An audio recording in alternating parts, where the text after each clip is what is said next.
जिंदाबाद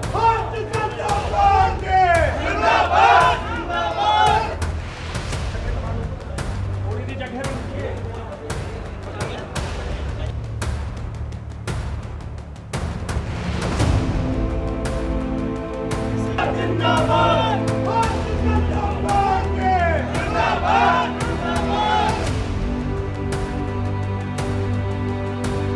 और deputy CM Brajesh Pathak का आगमन हो चुका है सीतापुर के भाजपा कार्यालय पर। और आपको बता दें कि यहाँ पर सीतापुर सांसद और भाजपा जिला अध्यक्ष और जो है राज्य मंत्री से लेकर के सभी विधायकगण और मिश्रिक सांसद उनका स्वागत कर रहे हैं।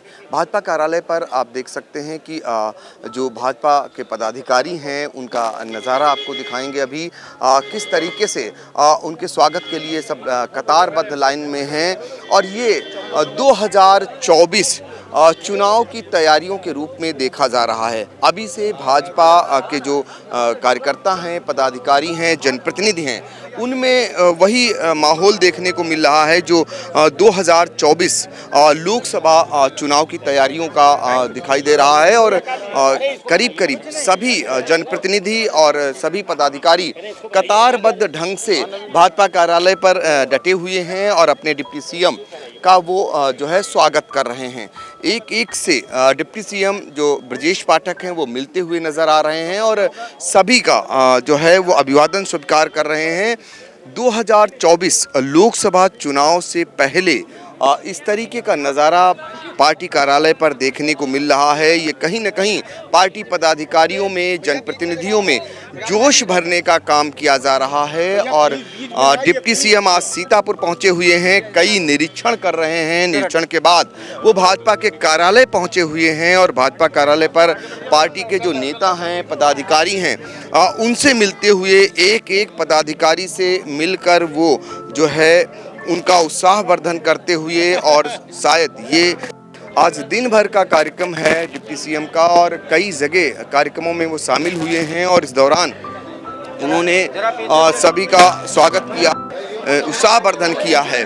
और पार्टी पदाधिकारियों से मिलते हुए डिप्टी सीएम एक एक पदाधिकारी को, किसी को भी निराश नहीं कर रहे हैं। सभी से मिलते हुए डिप्टी सीएम आ रहे हैं। भारतीय जनता पार्टी का ये जिला कार्यालय है जहां पर डिप्टी सीएम जो है ब्रजेश पाठक पहुंचे हुए हैं। और इससे पहले उन्होंने स्थलीय निरीक्षण भी किया और वहां की योजनाओं को भी जानने का प्रयास किया। और इस दौरान डिप्टी सीएम पहुंच चुके हैं जो है पार्टी कार्यालय पर, और वहां पर वो अपने पदाधिकारियों से मिलते हुए और एक एक से बातचीत करते हुए आपको दिखाई देंगे। और भारतीय जनता पार्टी के कार्यालय पर डिप्टी सीएम पहुंच चुके हैं और आपको लाइव तस्वीरें दिखा रहे हैं किस तरीके से डिप्टी सीएम पहुंच चुके हैं भारतीय जनता पार्टी के कार्यालय पर, जहां पर उनका स्वागत किया जाएगा। और यहीं पर पार्टी के पदाधिकारियों के साथ वो बैठक भी करेंगे और बैठक करने के दौरान पार्टी के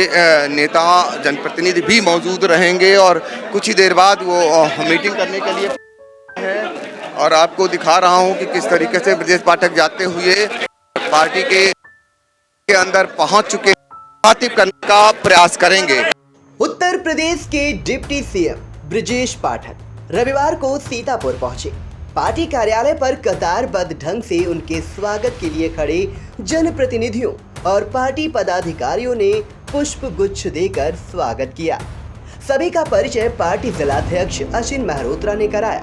इसके बाद जनप्रतिनिधियों के साथ डिप्टी सीएम ने पार्टी के जिला कार्यालय पर एक बैठक भी की। बैठक के पूर्व मीडिया से बातचीत करते हुए ब्रजेश पाठक ने क्या कुछ कहा, आइए सुनाते हैं। आदरणीय प्रधानमंत्री नरेंद्र मोदी जी के कुशल मार्गदर्शन में, आदरणीय मुख्यमंत्री योगी आदित्यनाथ जी के कुशल नेतृत्व में जो केंद्र प्रदेश सरकार की हमारी योजनाएं हैं उनको जन जन तक पहुंचाने के लिए कार्य कर रही है। सीतापुर जनपद में आदरणीय प्रधानमंत्री नरेंद्र मोदी जी की जो गरीब कल्याण की योजनाएं हैं वो सभी लोगों को मिले और सीतापुर जनपद पूरे प्रदेश में अव्वल नंबर पर रहे। इसके लिए हमारी सरकार सतत काम कर रही है।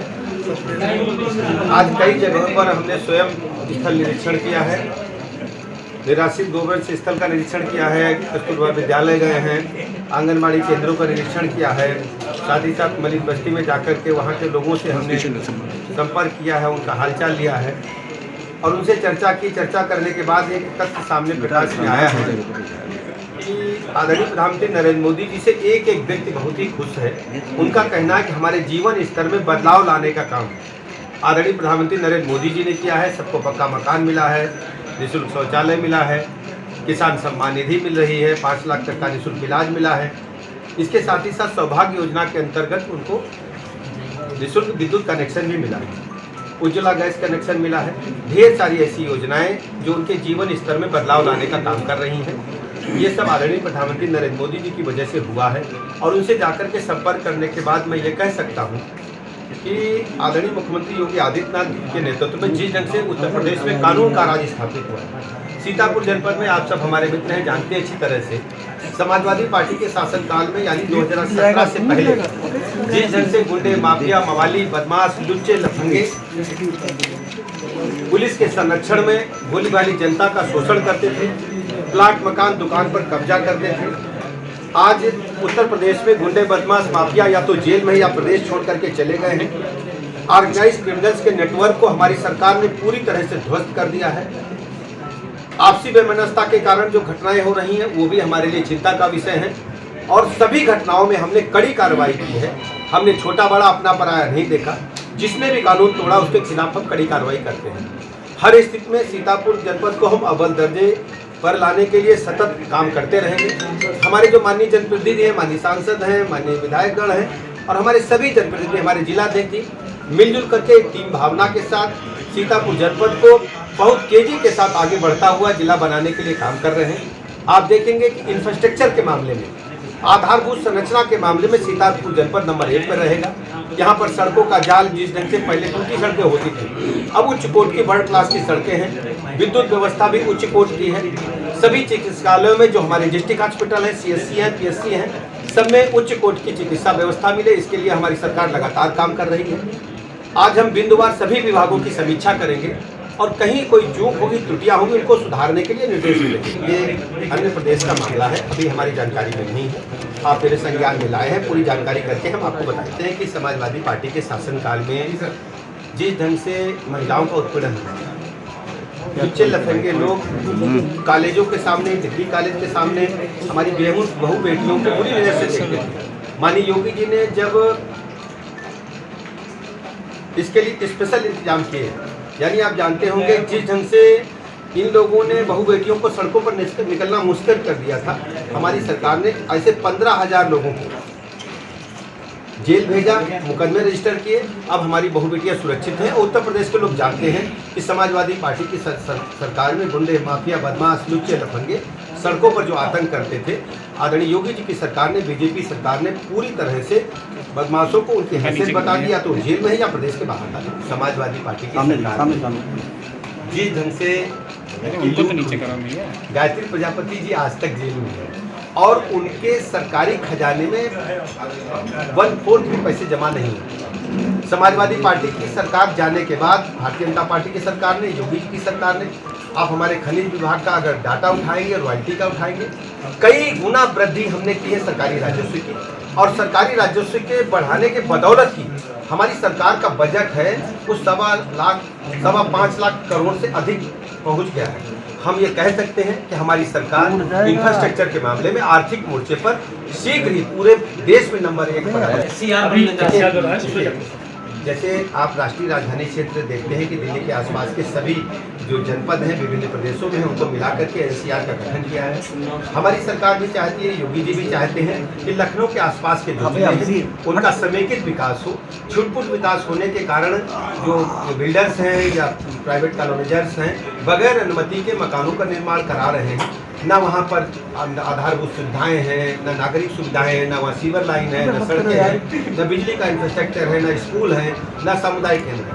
हमारी सरकार ने तय किया है कि मूलभूत सुविधाओं के साथ हम एससीआर बना करके नागरिकों को उच्च कोटि की आवासीय कॉलोनियां उपलब्ध कराएंगे। इसके साथ उच्च कोटि के मार्केट को उपलब्ध कराएंगे और सबको रेगुलराइज होगा, जिससे लोगों को वैधानिक दृष्टि से रहने का अवसर मिलता है। समाजवादी पार्टी पूरी तरह से डिगे हुए हैं। उन्होंने कई गठबंधन के, पहले कांग्रेस से किया, कहा गया 2 लड़के प्रदेश की तस्वीर बदल देंगे, उसमें राहुल गांधी और अखिलेश यादव निकले थे। जनता ने इन्हें पूरी तरह नकार दिया। उसके बाद इन्होंने गठबंधन किया बहुजन समाज पार्टी से। बहुजन समाज पार्टी से जब गठबंधन हुआ तो पूरे प्रदेश के लोग, अखबार के लोग या राजनीतिक चिंतक विभिन्न प्रकार के चर्चा करते थे कि इससे बड़ा जातिगत समीकरण कुछ नहीं है। लेकिन आदरणीय प्रधानमंत्री नरेंद्र मोदी जी के नेतृत्व में सभी जातिगत समीकरणों को ध्वस्त करते हुए भारतीय जनता पार्टी ने ऐतिहासिक दृष्टि से लोकसभा चुनाव में विजय श्री दर्ज की। उसके बाद 2022 के विधानसभा चुनाव में सभी गठबंधनों को ध्वस्त करते हुए हम लोगों ने 37 सालों के बाद दोबारा भारतीय जनता पार्टी की सरकार आदरणीय योगी जी के नेतृत्व में बनाई। मैं कह सकता हूं भारतीय जनता पार्टी का एक एक कार्यकर्ता आदरणीय प्रधानमंत्री नरेंद्र मोदी जी को नीतियों को लेकर के जन जन तक जाता है और लोगों का भरोसा आदरणीय मोदी जी में है। 2024 में जब लोकसभा का चुनाव होगा, हम 80 के 80 सीटें जीत करके प्रचंड बहुमत के साथ दोबारा केंद्र में सरकार बनेगी। बिंदुवार सभी विभागों की समीक्षा करेंगे। वैसे भी सीतापुर जनपद में हमारा घरेलू रिश्ता है, या मैं किसी के ये नहीं समझ पाता हूँ कि इसे मैं बाहर अतिथि के रूप में आया। ऐसा नहीं है, हमारा घर का जिला है। जिलाध्यक्ष जी हैं हमारे माननीय सांसद राजेश वर्मा जी, माननीय सांसद अशोक जी, माननीय मंत्री राही जी, सभी विधायक हमारे परिवार के हैं। ज्ञान जी हैं, हमारे सामने बैठे शशांक त्रिवेदी जी हैं, दूसरे हमारे नीलमल वर्मा जी हैं, हमारे पवन जी विधान परिषद सदस्य। परिवार का मामला है और इसमें जो भी मैं कर पाऊंगा अपने जिले की, मुझे बहुत प्रसन्नता होगी। एक ट्रामा सेंटर का विषय नहीं है, हम जो भी मदद कर सकते हैं हर स्थिति में सीतापुर जनपद को अव्वल दर्जे पर ला करके हम करेंगे। आज इसकी हम समीक्षा करेंगे। जो भी त्रुटियां हैं जिला स्तर पर उनको दुरुस्त करेंगे और शासन की पूरी मदद जिले को मिले, इसके लिए हम काम करेंगे। सीतापुर से आई इंडिया के लिए कैमरामैन बिपिन राजवंशी के साथ पंकज सिंह गौर।